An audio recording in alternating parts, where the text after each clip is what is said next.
마태복음 26장 26절부터 29절.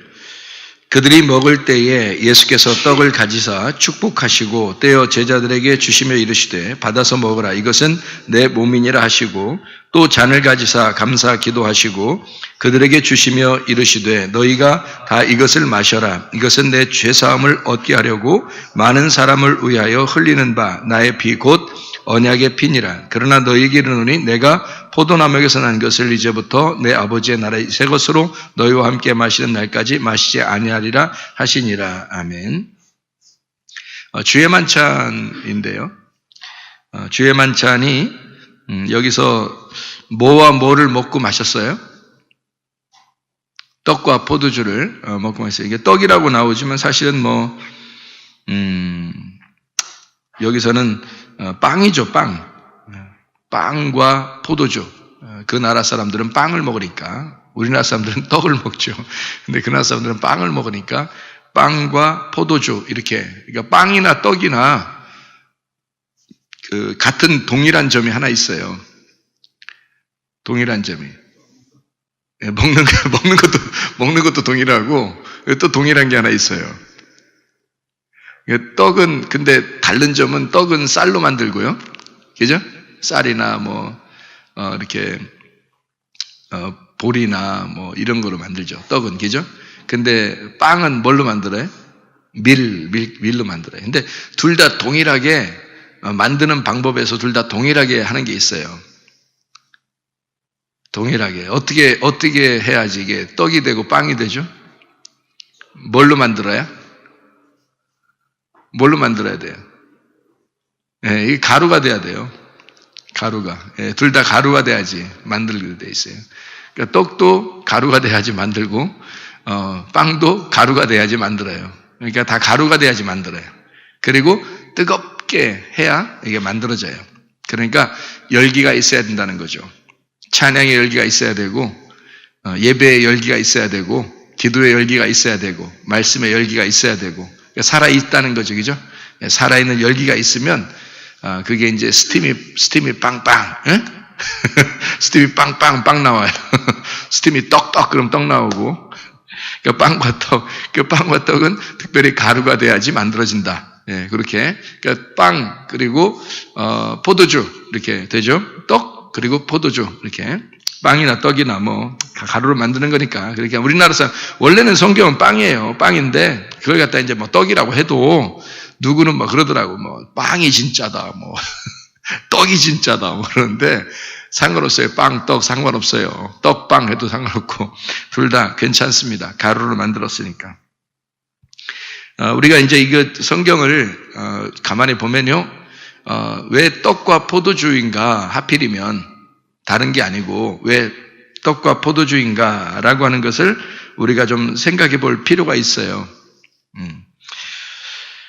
성경에 예수님이 가나의 혼인잔치에 가서 뭐를 만들죠? 물로 포도주를 만들어요. 가나의 혼인잔치에서는 가나의 혼인잔치 하면 혼인잔치에는 누가 있는 게 혼인잔치예요? 특별히 누가 있어야지 혼인잔치예요? 신랑 신부가 있어야지 혼인잔치예요. 그러니까 신부는 뭐를 말하는 거예요? 교회를 말하는 거고, 그리고 신랑은 예수님을 말하는 거예요. 그러니까 신랑의 혼인잔치인데, 신랑과 신부의 혼인잔치인데 거기에 포도주가 떨어졌다? 말이 안 되죠. 그래서 거기에 가서는 꼭 포도주를 만들고 싶은 거예요. 예수님이. 그러니까 참 신랑이신 예수님, 진짜 신랑이 나타났다. 진짜 신랑이 오면 너희들에게 포도주의 흥겨운 즐거움이 떨어져서는 안 된다. 그 말이죠. 그러니까 진짜 신랑이 나타나면 즐거움이 떨어져서는 안 된다. 그런 말씀이에요. 그래서 가나의 혼인잔치에서는 하늘의 기쁨이라는 천국 음료가 떨어져서는 안 된다. 그 포도주가 떨어져서는 안 된다. 이제 이런 말씀. 그래서 이제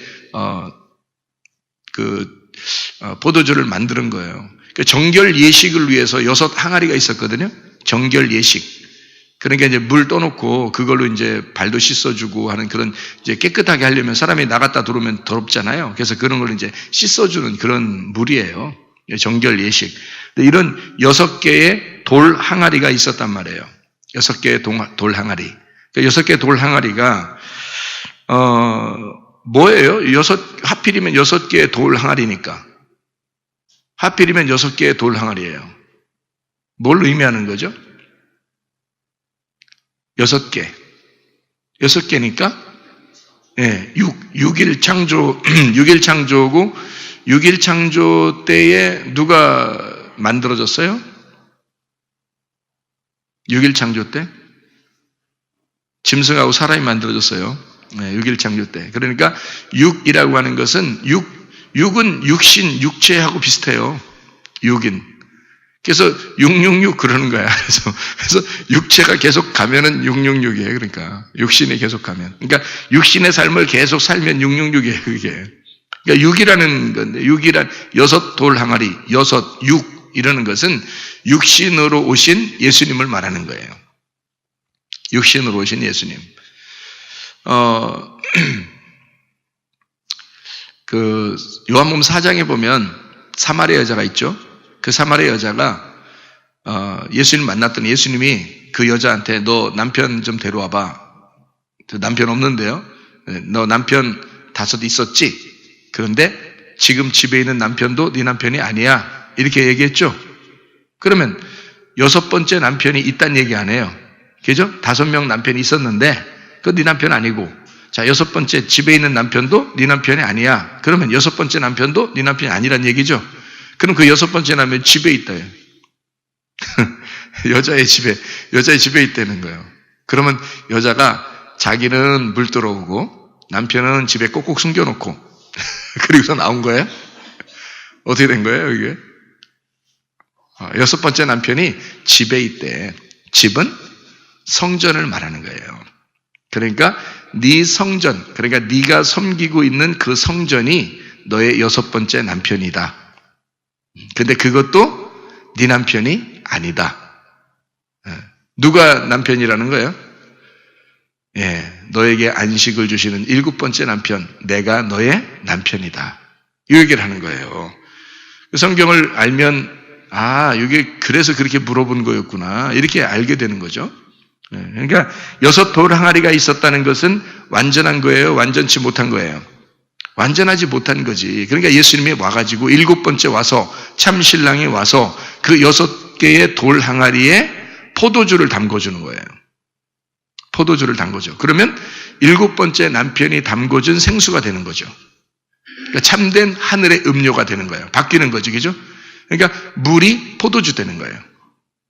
그러니까 땅의 양식, 땅에서 정결케 하는 것이 하늘의 정결함으로 바뀐다.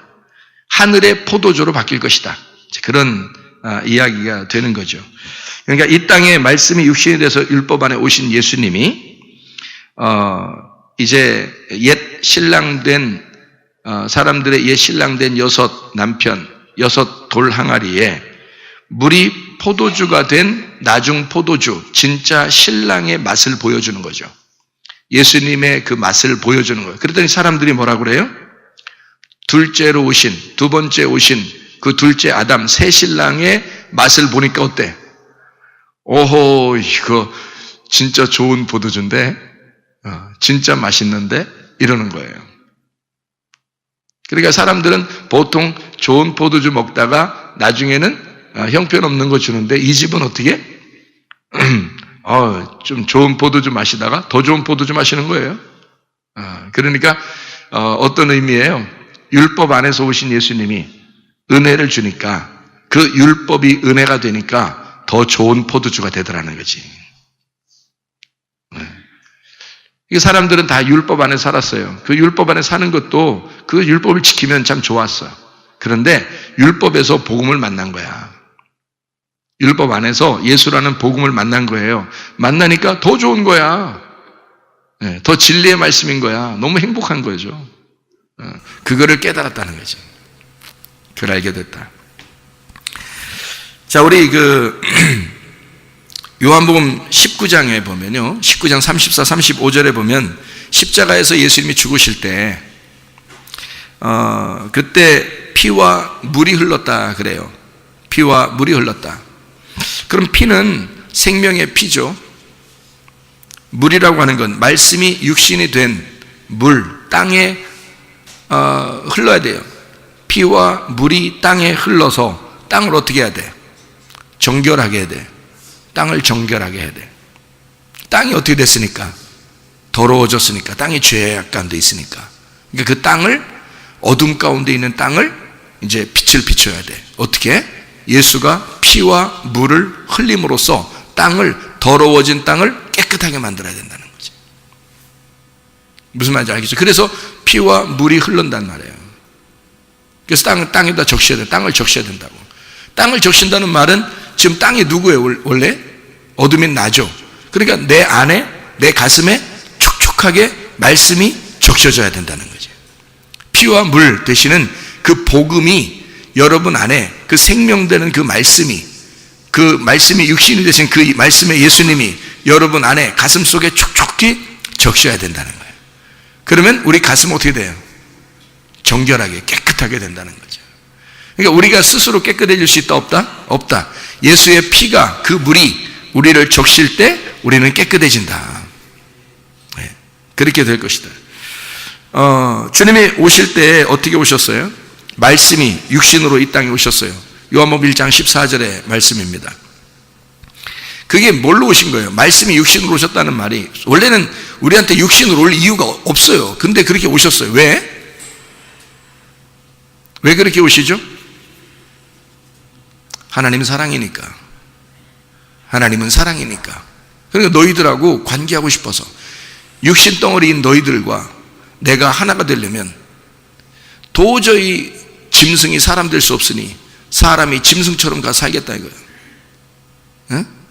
그러니까 짐승이 사람 되긴 어려우니까 사람이 짐승처럼 행동하고 그렇게 살겠다는 거야. 그래서 말씀이 육신으로 오신 거예요. 짐승인 너희들에게. 그래서 예수님이 처음에 태어나실 때도 어떻게 베들레헴에 말, 당나귀 뭐 이런 동물들, 이런 짐승들의 그 구유에 이렇게 누워 있죠, 그죠? 구유에 누워 있다 그러잖아요. 구유에 누우신 베들레헴의 어린 아이를 보아라, 뭐 이런 노래도 있고 그렇잖아요, 그죠? 그래서 베들레헴의 구유에 누웠어요. 왜? 누가 먹으라고? 짐승이 먹으라고. 짐승의 먹잇감으로 오신 거라, 주님이. 짐승에게. 주님은 여기 이 땅이 자기 집이에요? 하늘이 자기 집이에요? 하늘이 자기 집이에요. 이 땅에 뭘로 오신 거? 그러니까 나그네로 오신 거죠. 나그네로 오셨다는 것을 충분히 알려주는 게 뭐냐면 성막입니다. 광야의 성막. 그래서 텐트라고 그러는 거야. 텐트 치는 건, 그래서 사람들이 그 밖에 나가서 텐트 치고 노는 거 이렇게 즐겁게 생각하는 사람도 있죠. 그렇다고 해서 1년 내내 텐트 치고 살면 어떻게 해요? 밖에 나가서 1년 내내 텐트 치고 살면 좋다고 해서, 그게 좋다고 1년 내내 텐트 치고 살면 그 사람 집은 텐트야. 그 사람 집은 거기 천막이야. 자기 집이 있는데도 자기 집이 아니야. 맨날 거기서 자는데 텐트에서. 그러면 안 되죠. 텐트라는 거는 천막 치는 건데요, 그거는 나그네들이 하루 이틀 이렇게 자려고 이렇게 어디 야영하고 그러는 거죠. 그러다가 또 자기 집으로 돌아가죠. 자기 집으로 돌아가서는 이제 어떻게 해요?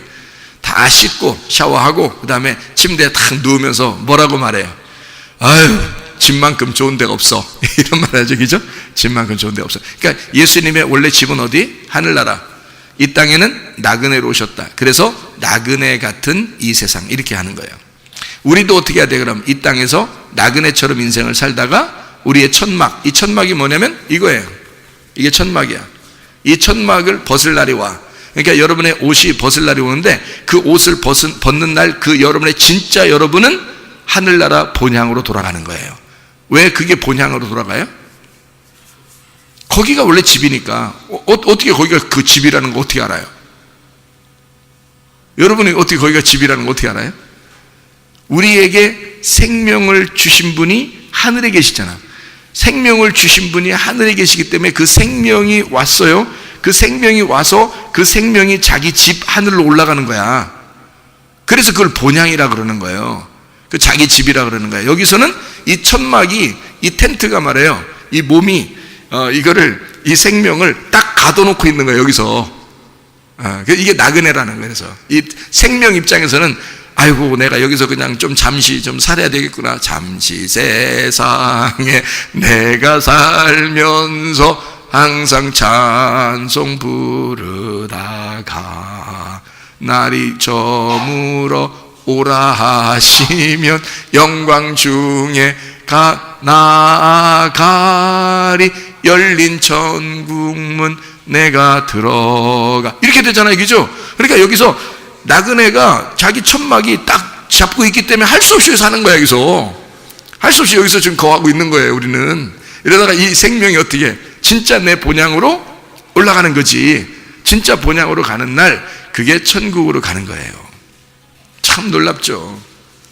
그러니까 본향으로 가기 전까지는 육신으로 지금 거하에 있단 말이에요. 그것을 알려주는 게 뭐냐면 성경이고, 그게 왜 예수님이 이 땅에 올 필요도 없었는데 왔어요. 우리 때문에. 이유는 하나님의 사랑이다.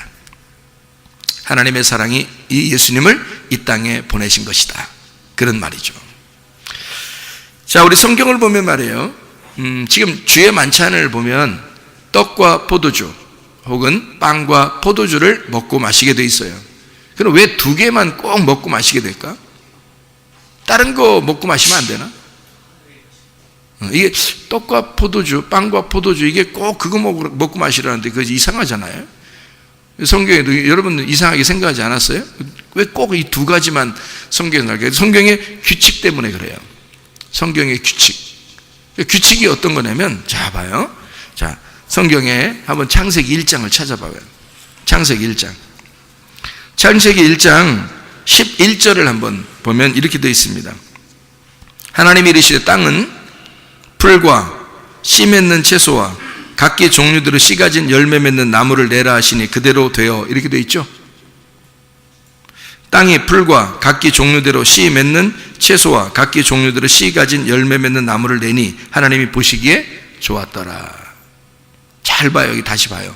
다시 잘 보라고. 여기 성경책을 창세기 1장 11절을 다시 한번 잘 봐봐요. 어떻게 되어 있나? 자, 어떻게 되어 있어요? 땅은 뭐 내라고? 풀과 씨 맺는 채소와 씨 가진 열매 맺는 나무를 내라. 이랬어요. 그죠? 그랬더니 풀과 씨 맺는 채소와 씨 맺는 열매 맺는 나무를 내니까 하나님 보시기에 좋았더라.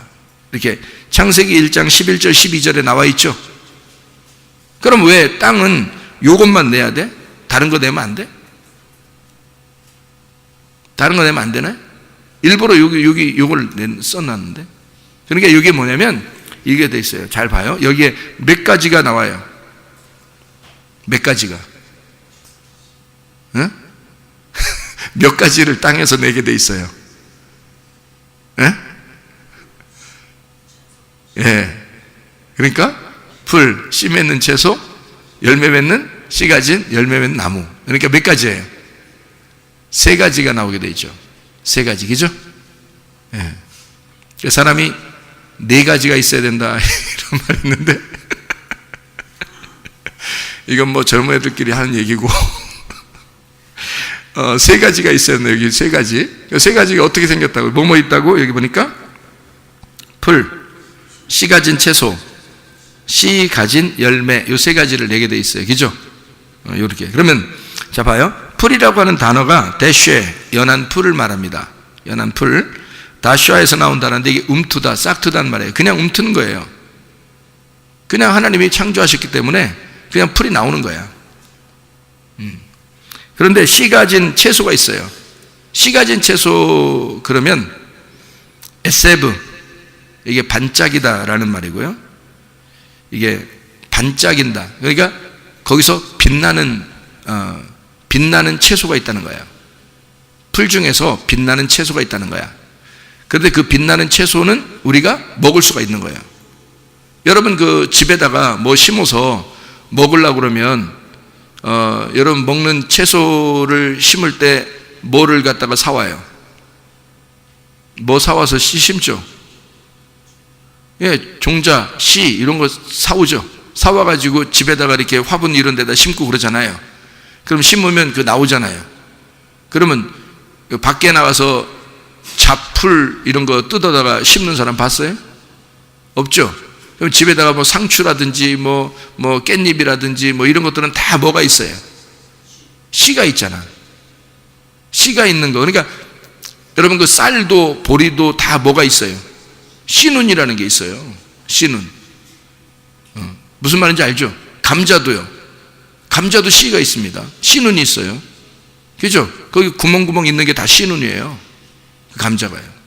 아시죠? 무슨 말인가? 그러니까 그 씨 가진 채소는 우리가 먹는 거예요. 그래서 씨 가진 채소를 먹는 거란 말이에요. 그러니까 이건 먹는 거고 풀은 못 먹는 거예요. 씨 가진 채소가 아니기 때문에 못 먹는 거예요. 그냥 풀 아무거나 뜯어먹는 사람 있어요? 그 정신 이상한 사람이지. 그건 동물이 먹는 거예요. 동물들 먹으라고 있는 거예요, 그게.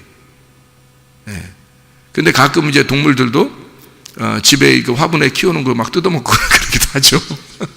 뭐 그거 뜯어먹어도 괜찮아. 사람들이 먹는 건데 동물이 먹으면 안 돼? 동물도 먹어도 되죠. 그런데 동물들은 씨가 없는 풀을 갖다 먹게 돼 있고요. 사람은 씨 가진 채소를 먹게 돼 있다고. 그래서 씨 가진 채소를 심어서 먹는 거예요, 사람들이요. 무슨 말인지 알겠죠?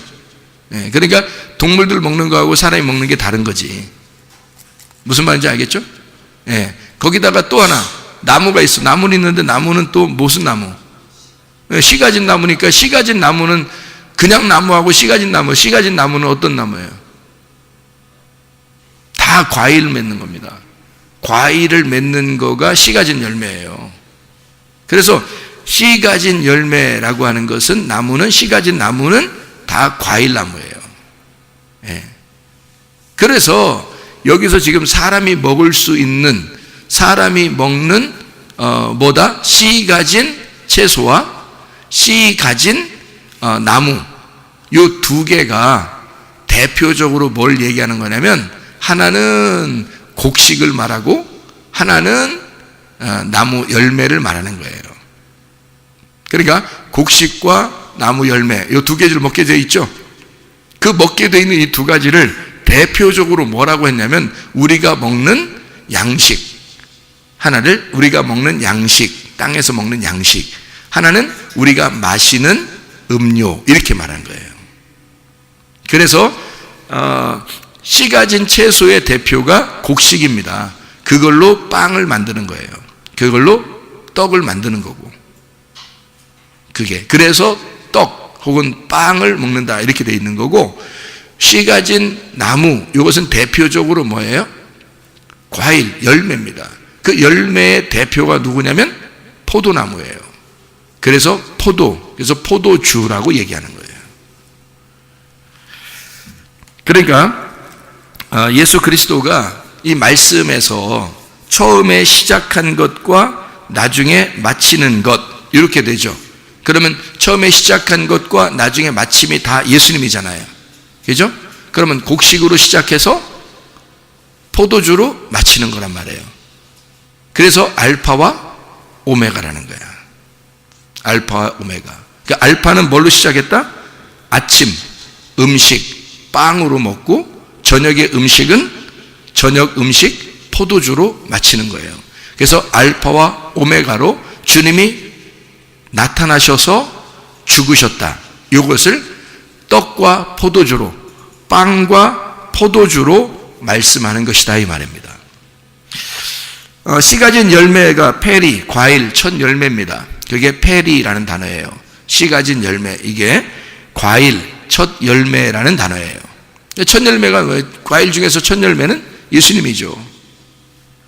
이게 파라에서 나온다는데요. 이게 열매를 맺다, 풍부하다라는 말에서 나온 단어거든요. 그러니까 풍부한 예수 그리스도, 첫 열매 되신 예수님, 그것을 이야기하는 얘기죠. 그래서 마태복음 26장에 나오는, 마태복음 26장의 26절부터 29절까지 나오는 말씀에서 28절에 보니까 뭐라고 되어 있냐면 이렇게 되어 있습니다. 이것은 죄 사함을 얻게 하려고 많은 사람을 위하여 흘리는 바 나의 피 곧 언약의 피니라, 이렇게 되어 있습니다. 그러니까 예수 그리스도의 죄 사함을 위해서 흘리는 것은 뭐라고요? 떡이 아니라 포도주, 예수의 피라 이렇게 말했어요. 그러니까 그게 생명이라. 생명을 우리에게 주셨다는 말이 그 말입니다. 육신으로 오셨다는 것은 떡으로 오셨다는 얘기고요. 그 속에 생명이 있었다는 말은 피가 있다는 말입니다. 그러니까 예수 그리스도가 피가 흘려야 죄가 용서되는 거예요. 그 생명을 우리에게 주셔야 죄가 용서된다. 그런 말씀이 되는 거죠. 그러니까 포도주라고 하는 것은 하나님의 입장, 그러니까 사람이 아니라 육신으로 오시는 게 아니라 하나님의 원래 살과 피, 하나님의 살과 피가 이 땅에 흘리셔. 다시 말하면 하나님의 영이 우리를 죄 용서하신다. 이게 새 포도주가 되는 겁니다. 이게 진리의 말씀이죠. 이것은 겉으로 이렇게 쓰여져 있는 이런 말이 아니라 속에 숨겨진 그런 내용, 이면적인 그런 내용이란 말이에요. 그러니까 포도주라고 하는 거죠. 진리의 새 포도주, 이면적인 하나님의 영, 그의 생명, 이걸 설명하는 거죠. 그냥 포도주 같은 것들도 있어요. 겉으로 이렇게 포도주 같은 게. 그래서 포도주를 마시면 안 된다 이런 말도 있어요, 없어요? 있죠. 그럼 포도주를 마시면 돼요, 안 돼요? 성경에서 이 포도주 마시라고 그랬으니까 우리 한번 마셔보자 오늘. 그러면 안 됩니다. 왜 안 되는지 알아요? 성경에 포도주는 쳐다보지도 말라고 되어 있거든요. 그렇죠? 포도주는 쳐다보지도 말라. 왜? 왜 쳐다보면 안 되나요? 가게에 가면 포도주 있던데. 그러면 슈퍼 같은 데 가서 포도주 쳐다보면 안 돼, 쳐다보면 안 돼. 왜 쳐다보면 안 된다는 거예요? 포도주가요. 원래 속의 의미는 예수의 피를 설명하려고 했던 거예요, 성경에서요. 그러면 이 세상에서 말하는 그 포도주, 그러니까 표면적인 포도주가 있어요. 그런 거 먹지 마라, 또는 마시지도 말고 쳐다보지도 마라, 이렇게 되어 있는데, 그건 바로 뭐냐면 포도주라고 할 때요, 진노의 포도주라는 게 있거든요, 성경에. 그러니까 새 포도주가 아니란 말이에요. 묵은 포도주예요. 진노의 포도주. 진노의 포도주는 어디에다 쏟아요? 바벨론에 쏟는 겁니다. 그래서 이거를 바벨론의 진노의 포도주다 이렇게 말하는 거죠. 그러니까 진노의 포도주 잔을 쏟으면 진노를 받아요. 그래서 이게 바벨론의 영을 말하는 거죠. 이게 묵은 포도주를 말합니다. 비진리를 말하는 것이고, 이걸 겉으로 나타나는 표면적인 포도주예요. 그러니까 이런 포도주는 마시지 말라고 되어 있는 거죠. 그러니까 성경에 이런 표면적인 또는 이면적인 그런 내용을 모르면 어떻게 해요? 겉과 속을 모르니까 껍질과 알맹이를 모르는 거죠. 껍질을 까서 알맹이를 먹어야 되는데 껍질을 먹으면 안 된다는 거죠. 껍질이라고 하는 게 비진리란 말이에요. 그러니까 묵은 포도주, 진노의 포도주, 바벨론의 포도주. 그러니까 포도주 마시면 안 된다는 거예요. 그래서 포도주 정도는 괜찮겠지 이러면서 그런 게 아니에요. 그렇게 포도주가 이 땅에 있는 것은 표면적이잖아요. 그거는 바벨론의 진노의 포도, 진짜 술을 얘기하는 거예요. 근데 주님의 포도주는 그렇지 않아요. 그거는 새 포도주고 새 포도즙입니다. 순수한 포도를 짠 즙을 말하는 거예요. 그건 진리의 말씀을 얘기하는 거죠. 이면적인, 죄가 섞이지 않은, 누룩이 섞이지 않은 그런 진리의 포도주를 말하는 거예요. 누룩이 다 빠진 진짜 포도주를 말하는 건데요. 그게 포도주, 그러니까 술처럼 생각해서 그렇지, 이게 뭐냐면 포도를 다 이렇게 모아놓고서 그대로 짜면 뭐가 돼요? 포도 주스가 되잖아요. 포도 주스, 포도즙이 된다고. 그 얘기를 하는 거예요. 포도즙, 새 포도주. 그러니까 누룩이 빠진 거예요. 그 포도주는 왜 생기죠? 누룩이 섞여서 생기는 거야. 누룩이 있어서. 그러니까 이게 효모, 이게 자꾸 누룩이 이렇게 번지니까 이게 상하는 거거든요. 그래서 묵은 포도주가 되는 거예요. 술 되는 거지. 근데 거기서 누룩을 싹 뽑아내면요, 누룩을 아마 어떤 기술이 있어서 누룩을 갖다 싹 뽑아내면 어떻게 돼? 그건 주스가 되죠. 포도 주스, 포도즙이 되는 거지. 그래서 예수님을 새 포도주, 새 포도즙, 누룩이 없는 포도주, 이런 얘기예요. 그게 새 포도주. 빵으로 얘기하면 누룩이 섞인 빵에서 누룩을 뽑아낸 무교병, 그게 성령 충만, 성령의 말씀, 성령의 빵, 이걸 얘기하는 거지. 이해가 되겠죠? 무슨 말인가?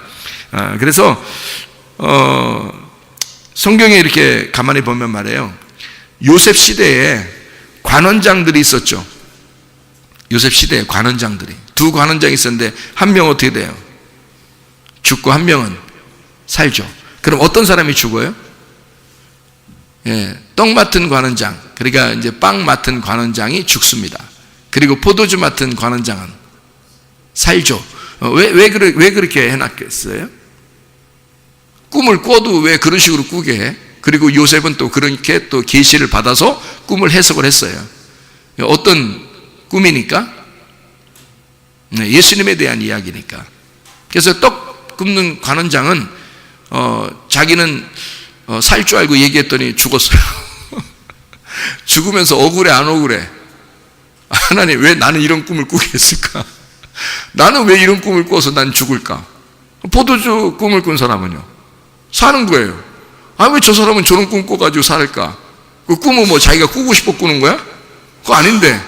그러니까 이상하잖아, 그죠? 그러니까 그걸 가지고 성경을 설명하려고 했던 거죠. 성경을 설명하려고. 그러니까 떡 관원장은 죽게 되는 게 하나님의 뜻이고요. 포도주 관원장은 사는 게 하나님의 뜻인 거예요. 왜 그렇게 만들었냐면 말씀이 육신이 돼서 왔다 그랬죠. 그럼 포도주가 뭐라고요? 말씀이고 하나님의 영이니까 생명이란 말이에요. 생명이 뭐예요? 흙에 왔단 말이에요. 그러니까 육신 덩어리에 왔다. 그러면 육신 어느 날 죽어야 되잖아. 그래서 죽이고 그 다음에 하나님의 생명이 살아야 되죠. 그러니까 그걸 설명해 주려고 하는 거니까. 떡 맡은 관원장은 죽었어요. 뭐가 죽었다는 얘기예요? 옛사람이 죽었다는 얘기입니다. 옛사람이 죽었고 예수가 이 땅에 와서 육신을 입고 죽었다 이 말이에요. 그죠? 그리고 포도주 관원장은 살았다. 술 맡은 관원장 뭐가 살았다는 얘기예요? 그러니까 새 사람이 살았다 이 말이야. 새 사람이 살았다. 부활 예수가 살았다. 그리스도가 살았다 이 말이죠. 그렇죠? 그러니까 성경에서는 이렇게 예수 그리스도가 떡과 포도주로 이 땅에 오셨고 그것을 우리에게 설명하기 위해서 처음부터 창조할 때도 땅에는 씨 없는 채소, 풀이죠. 그리고 씨 맺는 채소, 씨 가진 채소, 그리고 씨 가진 열매, 이 사람이 먹는 두 개의 종류를 설명해서 예수 그리스도를 설명하려고 했던 거란 말이죠. 그걸 통해서 예수님은 주의 만찬을 통해 자기가 떡과 포도주, 그러니까 빵과 포도주를 통해서 자기를 설명하는 거예요. 이 땅에 오신 예수님을. 그리고 이제 포도주가 생명이니까 그 포도즙이죠. 새 포도주 대신 예수님, 그분이 계속 흘러 넘치면 천국 생활인 거예요. 그래서 가나의 혼인잔치에는 혼인잔치의 그 신랑과 신부의 그 주축이 되는 그 신랑, 참 신랑이 오시니까 물이 포도주가 되는 거예요. 그래서 진짜 포도주, 맛있는 포도주가 아직도 남아있구나. 이렇게 그런 포도주, 율법 안에서의 복음을 발견했다는 얘기입니다. 자, 이 진리의 말씀을 계속해서 먹게 되었다. 이제 그런 얘기가 되는 거거든요. 그래서 포도주로 잔치하게 되는 건데요. 우리 성경 한번 보면 이렇게 되어 있습니다. 이사야 25장 6절 말씀해 보니까요. 만군의 여호와께서 이 산에서 만인을 위하여 기름진 것과 오래 저장하였던 포도주로 연회를 베푸시리니 곧 골수가 가득한 기름진 것과 오래 저장하였던 맑은 포도주로 하실 것이며 이랬습니다. 잔치한다는 얘기입니다. 천국 잔치가 이 땅에서 벌어질 것이다 라는 그런 말씀을 해주고 있는 내용이고요. 요엘 3장 18절의 말씀, 그날에 산들이 단 포도주를 떨어뜨릴 것이며 작은 산들이 젖을 흘릴 것이며 유다 모든 시내가 물을 흘릴 것이며 여호와의 성전에서 샘이 흘러나와서 시딤 골짜기에 대리라. 이렇게 성령의 약속이거든요. 그러니까 그런 포도주가 흘러나가고 새로운 생수가 흘러나갈 것이다. 이런 천국의 잔치를, 천국의 생활을 갖다가 설명해 주는 그런 내용들입니다. 요한복음 14장 20절이요. 그날에는 내가 아버지 안에, 너희가 내 안에, 내가 너희 안에 있는 것을 너희가 알게 될 것이다. 이렇게 되어 있습니다. 그러니까 주님 안에 다 하나가 돼서 서로 즐기게 될 것이다. 먹고 마시는 그런 천국 생활이 이루어질 것이다. 그런 말이고요. 요한복음 14장 19절에는요. 조금 있으면 세상은 다시 나를 보지 못할 것이로되 너희는 나를 본다. 세상은 예수님을 못 보지만 너희는 나를 보게 될 것이다. 알게 될 것이다는 얘기죠. 너희는 나를 알게 될 것이고 이는 내가 살아있고 너희도 살아있겠습니다. 그러니까 생명을 받은 자는 생명을 알게 되니까 서로 하나가 돼서 살게 될 것이다. 이제 그런 이야기가 되겠습니다. 창세기 49장 10절부터 창세기 49장 10절부터 12절의 말씀에 보면 이런 말씀이 있죠. 규가 유다를 떠나지 아니하며 통치자의 지팡이가 그 발 사이에서 떠나지 아니하기를 실로가 오시기까지 이르리니 그에게 모든 백성이 복종하리로다. 그의 나귀를 포도나무에 매며 이랬습니다. 더 튼튼한 나무도 있을 텐데 포도나무에 맨다는 거예요. 그의 암나귀 새끼를 아름다운 포도나무에 맬 것이며 또 그 옷을 포도주에 빨며 그의 복장을 포도즙에 빨리로다. 그의 눈은 포도주로 인하여 붉겠고 그의 이는 우유로 말미암아 희리로다. 이런 말씀이 있거든요. 이게 예수님을 얘기하는 겁니다. 그러니까 예수님이 붉은 옷을 입게 될 것이다. 그런 말이죠. 그 붉은 옷은 사람들 그 심판하는 자들에게서는 진노의 포도주 때문에 그런 거고요. 구원받은 하나님의 백성들에게는 잔치하는 포도주가 되기 때문에 그런 것이다. 이제 이런 말씀이 되겠습니다. 그래서 이것은 그 메시아가 실로에 오시기까지 이 실로라는 말이 샤라입니다. 샤라라는 말이 안전이라는 말이고요. 이게 샬롬이라는 말입니다.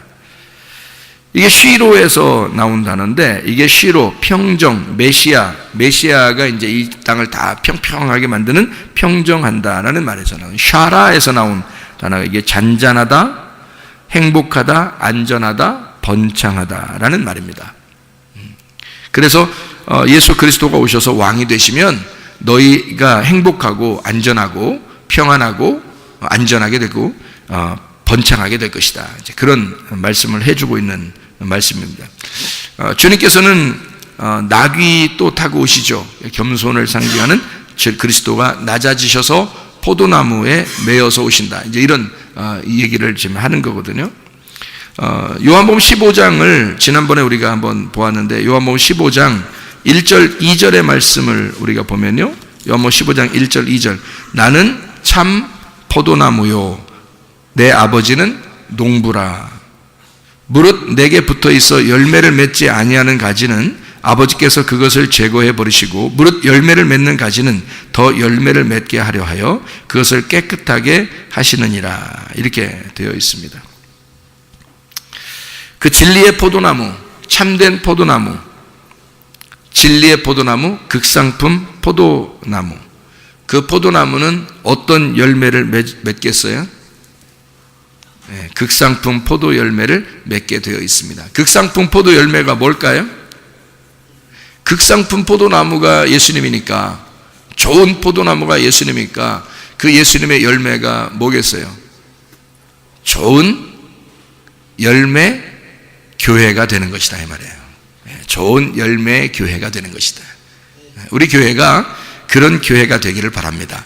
그러면 좋은 열매는 저절로 맺게 돼 있고 저절로 열매 맺는 이 교회는 하나님의 그 안전함, 하나님의 평안함, 하나님의 구원, 하나님의 행복, 하나님의 그 번창, 하나님의 그 사랑이 풍성한 그런 교회가 될 줄로 믿습니다. 그래서 우리는 모든 질병과 고통에서도 해방받아야 되고 문제도 해결받고 우리 자신들도 행복하고 번영하고 안전하고 평안하고 건강하고 그런 하나님의 사람들이 다 되셔야 합니다. 하나님은 우리에게 우리를 그렇게 만들기 위하여 천국 생활하는 이 땅에서도 천국 생활하는 진정한 하나님의 극상품의 포도 열매가 되게 하기 위해서 주님이 우리를 대신해 죽으셨단 말이에요. 우리를 대신해서 진노를 받으시고 심판을 받으신 우리 주님은 우리로 하여금 극상품 포도 열매가 되게 하기 위해서 좋은 열매로 포도나무의 열매가 좋은 열매가 맺을수록 그 나무는 좋은 나무가 되는 거거든요.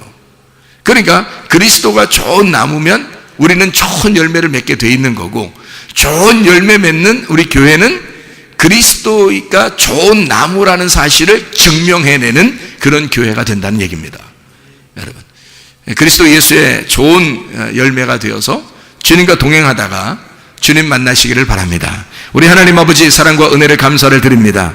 아버지 하나님, 우리를 위해서 기꺼이 주님 빵과 포도주가 되어 우리를 위하여 죽으시고, 또 우리에게 그 빵과 포도주를 먹고 마심으로써 그리스도 예수와 하나 되어 진정한 교회의 삶을, 진정한 천국의 삶을 이 땅에 누리며 살기를 원하시는 그 하나님의 마음을 우리가 알게 되었습니다.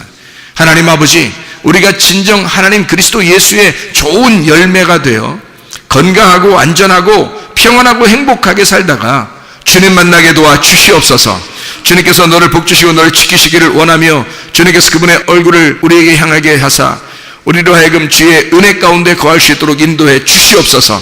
지금은 우리 주 예수 그리스도의 은혜와 하나님의 사랑과 성령의 교통하심이 교회와 가정에 영원토록 함께 할지어다. 아멘.